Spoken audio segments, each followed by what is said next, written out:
ओ मेरे खुदाया, इंडिया के साथ ये क्या हो गया दोस्तों। 5 सेंचुरीज मार कर भी हार गए हैं।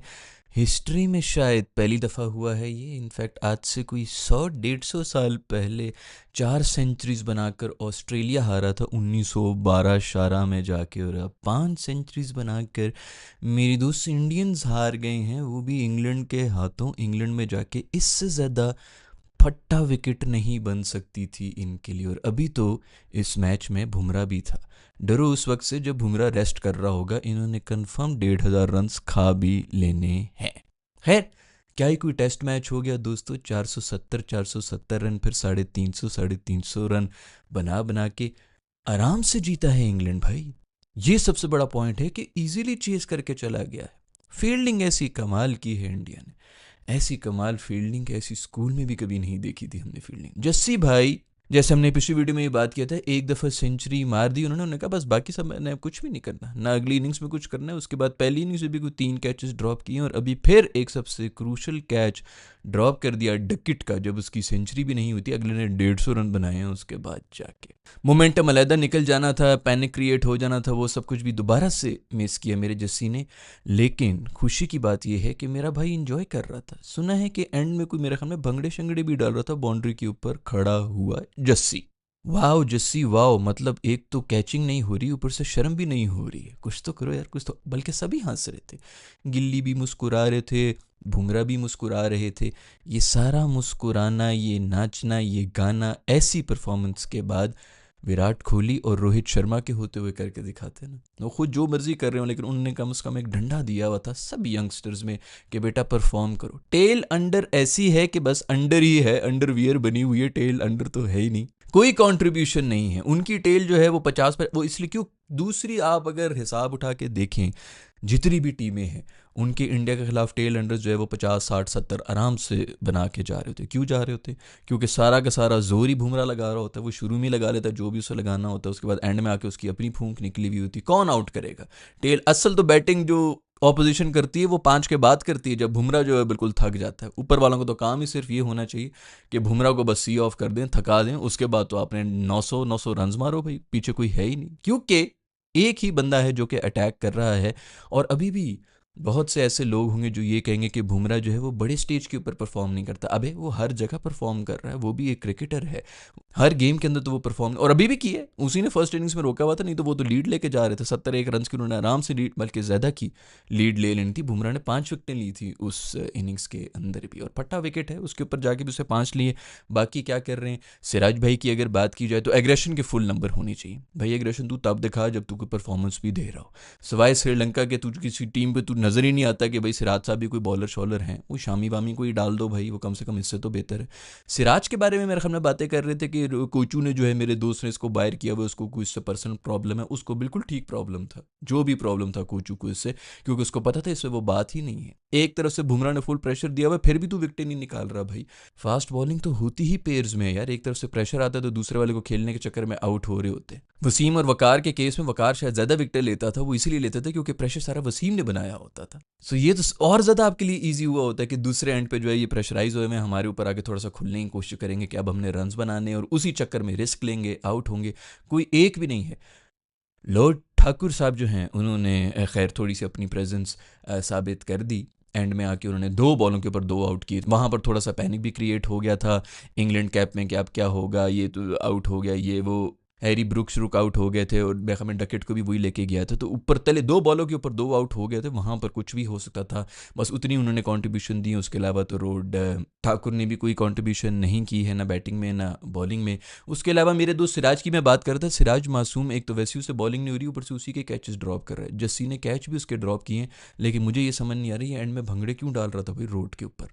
खैर भाई, कोई 2 बंदे हंस रहे होंगे, मुस्कुरा रहे होंगे एक दूसरे को देख के, तो वो है विराट कोहली और रोहित शर्मा, जो कि बस कनखियों से नीचे मुंह करके हंस रहे होंगे, हमें नहीं पता। दोनों ने दोनों ने फुल टाइम वोकल तरीके से बताया था कि हम खेलना चाह रहे हैं, हम इंग्लैंड वाली सीरीज खेलना चाहते हैं। शर्मा भी कह रहा था कि मैं खेलूंगा, मैं 2 मैचेस खेलूंगा, फिर देखूंगा कि मैं कर सकता हूँ कि नहीं कर सकता हूँ। वोकली उसने बोला था। कोहली जो है वो पता नहीं कहाँ कहाँ कोचेस से वो प्रैक्टिस कर रहा था आईपीएल के दौरान कि मैंने जो है वो टेस्ट मैच इंग्लैंड के लिए तैयारी करनी है, ये सब चीज़ें। उसके लिए तो वैसे भी होम ग्राउंड है इंग्लैंड, और फिर भी दोनों को निकाल दिया। जब ऐसे प्लेयर्स को आप इतनी मतलब वो इतना जोर लगा रहे कि हमने ये सीरीज़ ज़रूर खेलनी है, और मेरे ख्याल में इसी के बाद उन्होंने रिटायरमेंट लेनी थी, अगर उनको इस तरह निकाल दिया रहा है तो बाकी पूरी टीम में क्रिएट हो जाता है पैनिक। और अभी वही नज़र आ रहा है इंडिया के कैंप के अंदर, सबको अपनी अपनी परफॉर्मेंस की पड़ी हुई कि हम बस सेव हो गए। इसीलिए तो उन्होंने जिन्होंने भी सेंचुरियां मारी हुई हैं वो खुशियां मना रहे हैं, स्माइलें दे रहे हैं। जिसने 5 विकेटें ली हुई हैं वो भी स्माइलें दे रहा है, बाकी सब जो हैं वो थोड़े पैनिक क्रिएट हो रहे हैं। उनको पता है कि हमारी सीट पक्की हो गई है। ये अप्रोच जब आ जाती है ना टीम के अंदर, टीम का बेड़ा गर्क हो जाता है। खैर अभी तो एक ही मैच हुआ है, लेकिन मैंने कहा कि अभी से आपको हाईलाइट करके दिखा दूं कि भाई अब ये नज़र आना शुरू हो गया कि जिन्होंने अपनी सेंचुरियां मारी हैं वो खुशबाशी फेर रहे थे, बाकी सबके ऊपर प्रेशर आना है। तो ये अपनी नौकरी बचाने वाली अप्रोच है, जिसकी वजह से पाकिस्तान क्रिकेट का ये हाल हुआ है पिछले 7-8 सालों में। खैर मुझे तो भाई अभी तक यकीन नहीं आ रहा कि जस्सी ने कितने कैचेस छोड़ने हैं और किस बेस के ऊपर। मतलब अब कामरान अकमल की याद आ गई, क्योंकि बैटिंग वो भी कर लिया करता था, बड़ा ज़बरदस्त होता था अपने, उसकी भी बड़ी कवर ड्राइव्स होती थी और बड़ी एग्रेसिव तरीके से बैटिंग किया करता था।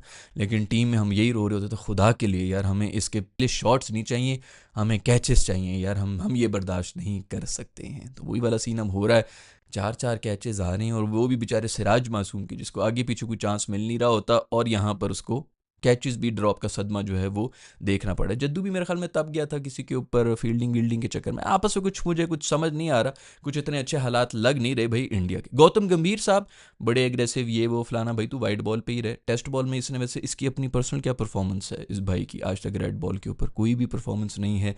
टेस्ट का वैसे भी प्लेयर नहीं है उसको टेस्ट। अब मेरे ख्याल में कोई 11 मैचेस हो गए हैं इनकी कोचपनी में, और उसमें से 7 शायद ये हार गए हैं, 3 ये जीते हैं, एक शायद ड्रॉ हुआ था, 3 ये जीते हैं, और वो भी होम के ऊपर 2 बांग्लादेश को इन्होंने हराए हैं। एक मेरा ख्याल में ऑस्ट्रेलिया का जो हराया था ऑस्ट्रेलिया में जाके, वो एक अच्छी विन थी। अदरवाइज तो गौतम गंभीर साहब आपको जो है ना, आपको भी जवाब तो देना पड़ेगा भाई कि आप जो है बहुत बड़े टेस्ट के कोच हैं और बहुत बड़े प्लेयर भी रहे हैं अपने ज़माने में, तो आप क्या कर रहे हैं, आपकी क्या परफॉर्मेंस हो रही। खैर उम्मीद तो यही थी कि भाई बैटिंग कोलैप्स होगी इंडिया की इन सिचुएशंस के अंदर आके। पता चला कि भाई ये तो बैटिंग ही चली है, जो भी चली है, बॉलिंग के मसले पड़ गए हैं, और अभी बुमराह ने रेस्ट भी करना है। दुख अगर किसी चीज़ का हो रहा है ना, तो वो इस चीज़ का हो रहा है कि मेरे दोस्त पंटू ने 2 सेंचुरीज मारी हैं 2 इनिंग्स में, और उसकी सेंचुरी वेस्ट होगी। वो चीख रहा होगा, आप सबको याद तो होगा ना कि मैंने 2 सेंचुरियां मार दी हैं, आगे पीछे ऊपर तले नीचे कुलबाजियां भी खाई हैं अगली बारी में। सनी पाई जी भी जो है बाहर से इशारे करते कुलबाजी खा कुलबाजी खा। इनका अलग ही चल रहा है, अलग ही केमिकल लुच्चा चला हुआ इन दोनों के बीच में। बहुत क्यूट कपी जो है, पुकी कपल बने हुए हैं दोनों। उस मासूम के ऊपर मुझे दुख हो रहा है कि मासूम ने जो है वो 2-2 सेंचुरियां मारी हुई हैं और टीम ही हार गई है। पूरी टीम जो है वो लान तान और गालियों के ऊपर बात हो रही है, पंट के ऊपर कोई बात ही नहीं कर रहा है। खैर पंट भी मुस्कुरा रहा था, उसको भी पता था मेरी सीट तो पक्की है, मैंने तो अपना काम कर लिया है। और अगर कोई रो रहा है तो वो जो इनका ओनर था, एलएसडी था या जो भी था, जो बेचारे जिससे पता नहीं कोई 30 करोड़ में इसको 3100 करोड़ में इसको ख़रीदा था, और उसके बाद इसने जो है अभी रेड बॉल के अंदर परफॉर्मेंस देना शुरू कर दी। ये वही परफॉर्मेंस दे रहा है जो इससे एक्सपेक्टेड है। ये यही परफॉर्मेंस T20 मतलब उसमें भी दे सकता है, लेकिन बस वो स्ट्राइक रेट भी यही रहना ना जो रेड बॉल वाला इसका होता है। तो आप लोग थोड़े सा आप चुक कर गए इसको समझने में। वो बेचारा वही परफॉर्मेंस दे रहा है यार, वो इतनी ही बॉलों के ऊपर सेंचुरी मार सकता है जो कि टेस्ट में बहुत तेज और फ्लैम्बॉयंट लगती है, लेकिन T20I के अंदर किसी को भी ऐसी इनिंग्स नहीं चाहिए होती। अभी तो भाई इंग्लैंड के पास स्टुअर्ट ब्रॉड नहीं है, एंडरसन नहीं है, वो वुड भी पता नहीं कोई इंजर विंजर बैठा हुआ है, आर्चर तो शायद रेड बॉल खेल ही नहीं रहा, पता नहीं अब उसकी जो है वो है भी फिटनेस भी है कि नहीं है कि वो रेड बॉल खेल सकेगा, क्योंकि वैसे भी वाइट बॉल के ऊपर भी इंजर हुए बैठे होते हैं वो। रॉबिन्सन भी नहीं है इस टीम के अंदर, और उसके बाद ये हाल हुआ है इंडिया का। वैसे भी बैटिंग में तो कुछ करकुर ही गए थे, तो इस अटैक के ऊपर ही किया था, वो भी एक क्वेश्चन मार्क है। अब आगे आई डोंट नो किस किस्म की कंडीशंस आती हैं, but you never know. England की जो है वो इसी तरह एक एक सेशन आते हैं, कहीं उनको बेस बॉल का दोबारा से कोई कीड़ा शीड़ा काटेगा तो उसके बाद वो दोबारा से हरकतें करना शुरू हो जाएंगे। खैर हल्की फुल्की इतनी बेस बॉल ठीक है, 4 रन 5 रन के हिसाब से जा रहे थे, 4 रन के हिसाब से गए हैं बेसिकली, 4 पॉइंट समथिंग हो गया। वो इसी तरह जाना चाहिए था, पॉजिटिव क्रिकेट खेलते हुए इंग्लैंड जीता। वो जो बिल्कुल ही पागल हो जाते थे कि 10-10 रन पर ओवर T20 बनाया होता था, मुझे नहीं समझ आता कि उसकी क्या ज़रूरत थी। इसी तरह बिल्कुल ठीक है, 5-6 रन जो हैं वो बहुत ही अच्छे होते हैं टेस्ट के अंदर। अच्छे रन रेट के साथ चेस किया है। आखिरी दिन भी जब ये आए थे, हालांकि इनका कोई आउट नहीं हुआ था पहले दिन, फिर भी सारे के सारे जो चांसेस 60% चांसेस इंडिया की फेवर में जाते हैं। बड़े रन्स बनाने हैं, 350 रन्स करने हैं, और आखिरी दिन है, 5वां दिन है, प्रेशर भी इंग्लैंड के ऊपर होगा, अच्छी रन रेट के साथ रन्स करने हैं। तो वो सब कुछ देखते हुए भी इंग्लैंड ने इतना वन साइडेड हराया है इंडिया को, ये अलार्मिंग तो है। खैर भाई, जो लोग इंग्लैंड को सपोर्ट कर रहे थे उनको बहुत बहुत मुबारकबाद हो। जो लोग इंडिया को सपोर्ट कर रहे थे उनको सब्र की हम तलकीन कर सकते हैं। अभी तो खैर बहुत लंबी एक टेस्ट सीरीज़ है, लेकिन पहला टेस्ट मैच जो होता है ना, वो बड़ा इंपॉर्टेंट होता है। उससे टोन जो है वो सेट हो जाती है, और ऐसी कंडीशंस के अंदर जहाँ पर बैटर्स को ही फेवर हो रही थी, लग तो ये रहा था कि तो पिच बनाई ही इंडिया के लिए गई है, और बुमराह भी खेल रहा था। तो इस कंडीशन में तो इंडिया को मेरा ख्याल में बेहतर और कुछ नहीं तो कम से कम ड्रॉ तो करना चाहिए था। इतना वन साइडेड, इतने आराम से हार गए, ये थोड़ी सी अलार्मिंग है। और मेरे लिए ज़्यादा अलार्मिंग चीज़ ये है कि वो लोग जिन्होंने अपनी सेंचुरियाँ की हुई थी या 5-5 विकेटें ये वो सब ली हुई थी, वो खुशबाश फिर रहे थे, नाच रहे थे। जो भाई जो हैं कैचेस ड्रॉप कर रहे थे, वो भी बाउंड्री के ऊपर हंस रहे हैं और डांस कर रहे हैं। ये ज़्यादा अलार्मिंग है, क्योंकि ये एक बहुत ही गलत दिशा में जारी है। इंडियन टीम सब अपनी अपनी सीट बचाने के लिए खेल रहे हैं, ऐसा लग रहा है। अभी इसको अगर एड्रेस कर लिया जाए और अभी पकड़ लिया जाए तो फ़ायदा हो जाएगा, अदरवाइज़ भाई हालात ख़राब होते हुए नज़र आ रहे हैं। आपके सबके बारे में क्या ख्याल है दोस्तों? किसको जीतना चाहिए था, किसको हारना चाहिए था? नेक्स्ट टेस्ट मैच के लिए इंडिया की क्या टीम होनी चाहिए, क्या चेंजेस होने चाहिए, सब कुछ नीचे कमेंट्स में लिख के मुझे बता दो। I will see you in the next video. Bye.